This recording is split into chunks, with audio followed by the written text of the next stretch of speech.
What's up, adventurers? I'm Brian Church. This is the Jacoby Plays channel, and September's turning out to be a little bit of a Christmas month. Yesterday, I received my rewards from backing the Paizo Kingmaker 10th Anniversary Adventure Path, and today on my doorstep, I received a box from Kobold Press with the Book of Ebon Tides and some shadowiness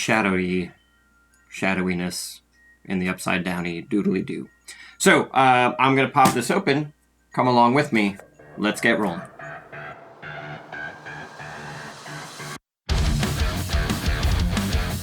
Alright, so here we go. I'm going to open up this box that has the rewards from backing the Book of Ebon Tides from Kobold Press. And we'll take a look at this stuff as we open it up. So, first thing we have, bubble wrap. Bubble wrap is nice because it doesn't static cling to your beard while you're trying to open up a box. All right. Oh, actually, I had forgotten about this. So one of the additional things that you could add to your order, I figured since I'm kickstarting some material that happens in the Shadow Plane, this is appropriate. All right, next in the box, we have Tales from the Shadows, which contains 14 adventures set in the Shadow Fey, or the Plane of Shadows. And the Book of Ebon Tides, which is Kobold Press's sort of Shadow Fey, Shadow Realm supplement that goes along with their Midgard setting. All right, if you are not familiar with Kobold Press, you should really check them out. They put together a lot of really great material. They're publishing a lot of stuff for 5th edition. They have their own campaign setting called the Midgard World, or Midgard campaign setting, which is really interesting. And of course, you can run that campaign setting in any number of rule sets that you want. Content is currently available in 5th edition. It's available in Pathfinder if that's still what you're doing. I don't remember if they released any Pathfinder 2nd edition content, but I know that at least Pathfinder 1st edition, there's a fair bit of Kobold Press material that's available. But the folks at Kobold Press are really great, super creative, and I'm going to go out on a limb here and say I actually like their material better than a lot of the Wizards of the Coast material that I've purchased recently. So I'm going to flip the view around. We'll have a looking down on top of my table as we thumb through these couple of books. Here we go. All right, here we go. Top-down view of the Book of Ebon Tides. So we'll pop this open. Let's see what we come in at as far as page count. We've got some maps in the back here. 246 pages is what we have down here on the page count. And then we have some maps in the back. Some lovely sort of purple-hued maps. Sort of wilderness village setting. Another kind of wildernessy area, sort of looks like it's blending into maybe an area of blight or shadow. And I really like the idea of Shadowfell, Shadow Plane having this purple and blue hue to everything. Like when I picture the Shadow Realm, that's kind of, in my imagination, that's where I go. More so than just the idea that everything is sort of a muted gray. I like the idea that it's sort of blues and purples, maybe deep reds, stuff like that. So we'll just flip through a couple of pages here. This won't be a full overview or a full thorough review. This is really just another thumb through.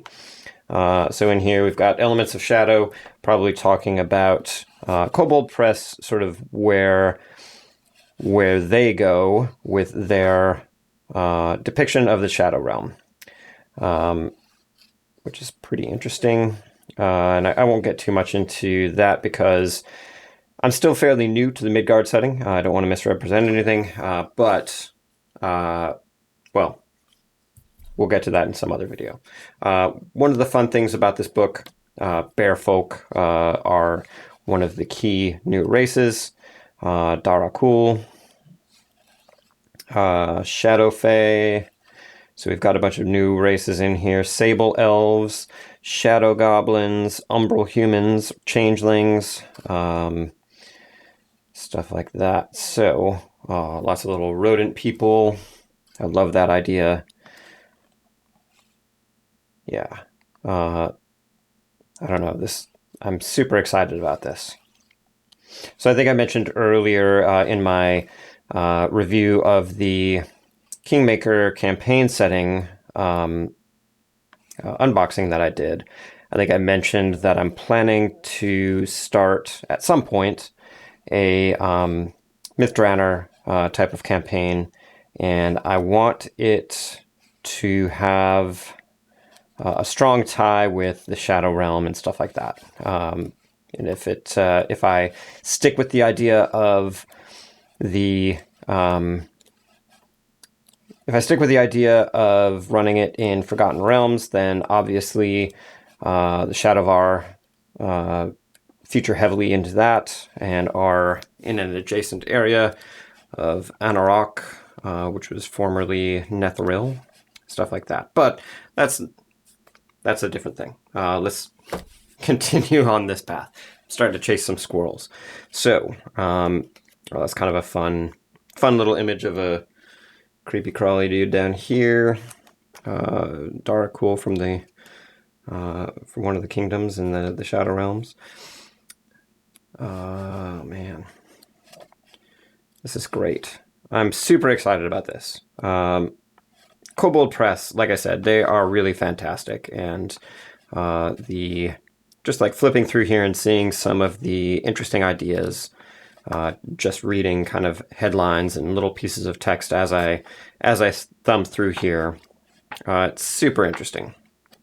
So you can see that like this is a lot of work went into this. So we've got some additional races, spells. I think I saw some gods in there, magic items, like all sorts of really great stuff. So this outlines Kobold Press's depiction of the Shadow Realm. Then we've got Tales from the Shadows.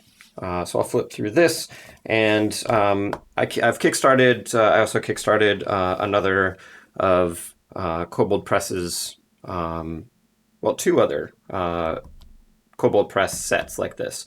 One for the Southlands and one for, and the name is totally escaping me, Tales of the Margreve, the Margreve Forest, which is sort of a big forest campaign setting that's in the Midgard world, and the adventures that they put in the accompanying books are usually really good. You can run, so these are 14 separate adventures, and you can tie them together in one sort of campaign arc, or you could just say, my players are passing through, or, my players are 7th level, so I'm just going to pick up whatever adventure is appropriate for 7th level, whatever else. So it's really good. It doesn't have to be a full, long campaign arc. It can just be a couple of adventures. You can sort of pick and choose as you go. But let's see. Do they have... Yeah, so we start out here with some 1st level adventures, 2nd, 3rd, 4th, 5th, leading all the way up to 8th level characters in this book. So I think it's really good, and you can see like there are a couple of, like there's one 1st level, one 2nd level, a 3rd level, a 3rd and 4th level, 4th and 5th and 6th. So it sort of tapers up as you get higher in level, with a couple of options for characters as you go. The Witchlight Trail. That actually sounds really interesting, and I wonder if it will work directly with one of the ideas that I have been kicking around in my head for for one of my homebrew campaigns. So you can see great maps, good artwork, the adventure synopsis and sort of backgrounds, and just the variety and creativity that goes into a lot of the content that I've seen from Kobold Press is refreshing and fun. It's not just sort of, I don't know, it doesn't feel generic and it doesn't feel played out. Oh, that's really creepy. Teddy bear with a big knife. I think I'm going to have a lot of fun with this. And you know what? Halloween's coming up. Halloween's a great time to have a special Halloween adventure where your players are thrust into the Shadow Realm. Or, you know, if you're doing something else, maybe they have to enter the mists of Ravenloft. Like that's another opportunity. But we're talking about this. We're not going to get caught up in too many squirrels. So, Courts of the Shadow Fey. Again, I'm going to be looking at this for the very first time when I open up this book. But if I remember, I think this is a campaign setting. I could be mistaken. I don't remember if this is a source book or an actual campaign. So let's get rolling into here and see what we've got. So again, like this artwork is really fantastic. It's on par with Wizards of the Coast and Paizo material. You know, they really do a great job. So let's see here. We've got a little bit of, there's a big pull-out map back here, which I think represents the Court of the Shadow Fey, the actual location. What I'm looking for right now, I'm trying to find yeah, there it is. All right, so here's our table of contents. So it looks like this is actually an adventure. So we've got Act 1, 2, 3, 4, and then the conclusion. So it looks like, just based on this, it looks like probably your characters end up in the Shadow Realm, in the Courts of the Shadow Fey, and then they have to get back to their homeland at the end.